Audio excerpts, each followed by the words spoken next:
Ladies and gentlemen, welcome back to the Locks of the Day podcast. This is episode number 72. I'm here once again with Zach and Andrew. We are here to give you the Week 7 Thursday Night Football divisional matchup. Wait, Week 7? That's crazy already. But anyways, little divisional matchup between the Steelers and the Bengals. We got two vets facing off. You got Aaron Rodgers versus the old Joe Flacco. Does it get any better than that for a little Thursday Night Football action, boys? Come on. But anyways, we got the locks for you here at Locks of the Day. You came to the right spot at the right time. We're going to get right into them. Andy, you got a 3-star for him, kid. Go give it to him. Yes, sir. I got a little hammer play first. It's going to be Bengals +7 at a -155, and then the 3-star is going to be the money line, +210. Give me the home dogs in a divisional primetime Real game. quick, I actually saw plus 220 if you want that little Wow. extra juice Yeah. on it. A little extra Yeah. juice on it. Oh, Give me plus the 220. 220. How It you must have doing? moved. That was from last night when I wrote this up. But yeah, Happened. gotta give me the home dogs. It's that simple. Bengals looked much better all around last week against the Packers defensively.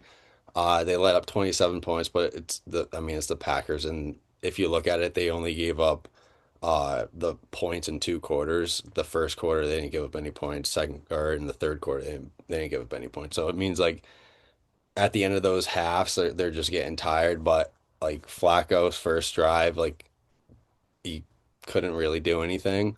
They did intercept the Packers right away, but I mean, first drive, first team, it's, can't really expect anything perfect. But as the game went on, the offense looked more and more comfortable. They tossed up 18 points on I think is a very good Packers defense. And for Thursday, Steelers defense, hasn't really been what it used to be. Pitt kind of struggles in the secondary, letting up sixth most receiving yards at wideouts, second most receiving yards at tight ends, and second most yards let up overall in the air with 270 on average. And Flacco got traded to Cincy for a couple of reasons to absolutely sling the rock, limit turnovers, and get rid of the ball as quickly as possible and limit sacks. And that's exactly what Flacco did in his first game against the Packers. He had no interceptions. He had 219 yards with two TDs. He was only sacked once. Um, and Bengals offense, I mean, they got to start ripping at some point, and they got all the weapons. So it's like it's kind of a matter of time when Flacco gets comfortable with. I mean, Higgins is gross. He's hard to miss. Jamar Chase got that anytime touchdown last week. Not a big deal. You're welcome.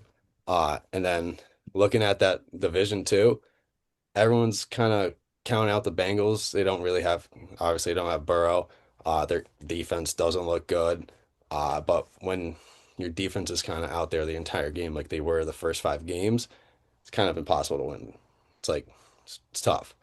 Uh, but looking at the division, Steelers are 4-1, Bengals are 2-4. I know Mr. Roger Goodell needs this division to be a little bit tighter, especially when at the end of the season, Baltimore's falling apart right now. Goodell's going to need the Bengals to show up at some point, and I feel like the could be making a little statement here in the prime time. So give me the +7, give me the money line, I'll lock it in. Love it. And I got a little 2-star for you to carry over, like Andrew said. Steelers do give up the second most yards per game to tight ends. Speaking of, give me a little 2-star for the Cincinnati Bengals. Noah Fant, 4+ receptions at a +100. Fant has hit this line 3 out of 5 games so far this season that he has played in. He missed one game. And yes, of course, now Joe Flacco is throwing the ball for Cincinnati, which is much better than Jake Browning, as we all know. And Flacco loves getting the balls to his tight end. First week in Chicago, Flacco got the ball to Noah Fant 4 times. He caught it all 4 times. He will be doing it again this week against the Steelers defense. Why? Because their defense is, and like Andrew said, not as good as the hype was before the season. They've been much better the past 2 seasons than they have this year. And I expect Flacco to find his tight end as he always does, just like Njoku last year for the Browns. He was getting like 10+ targets a game last year. Now you got Cleveland has two tight ends. You got Noah Fannin and Njoku. Combined, they were probably getting 8 to 10 targets a game with Flacco playing in Cleveland. And now Flacco's just bringing that right over to Cincinnati. I mean, the man just simply loves his tight ends. I expect him to find Noah Fant at least 4 times this game. So lock in a little 2-star for the Cincinnati Bengals. Noah Fant, 4+ receptions at a +100. And Zach, you got a little prop for him too, kid. Go give it to him. Yeah, we'll lock you in with the other 2-star. It's going to be Aaron Rodgers, 2+ touchdowns at a -150. This game I do like, as these guys talked about. We got the Steelers on upset watching this one. And with the way this Bengals offense can score, I think they're gonna put up a lot of points. But with how their defense has been this season, I think they're gonna give up a lot of points. And they currently rank 31 in pass yards against per game. They're giving up almost 260 passing yards a game. And then including the fact they are 31st in overall pass defense, they're also 30th in yards per pass and yards per game as well, given up to quarterbacks. And in this line itself, Aaron Rodgers has already hit this line 3 times. He has 1 touchdown pass in every game he's played. So I think in this one, you're going to see a lot of throwing, especially if they are losing. That's going to benefit them more because if they are losing, he's going to have to throw the football. And the Bengals defense, especially in the secondary, struggles. And a guy like DK Metcalf may absolutely torch them, win or lose. Whatever happens, DK might go for 150 because he's going to break past that secondary. He's going to do everything he can to get open.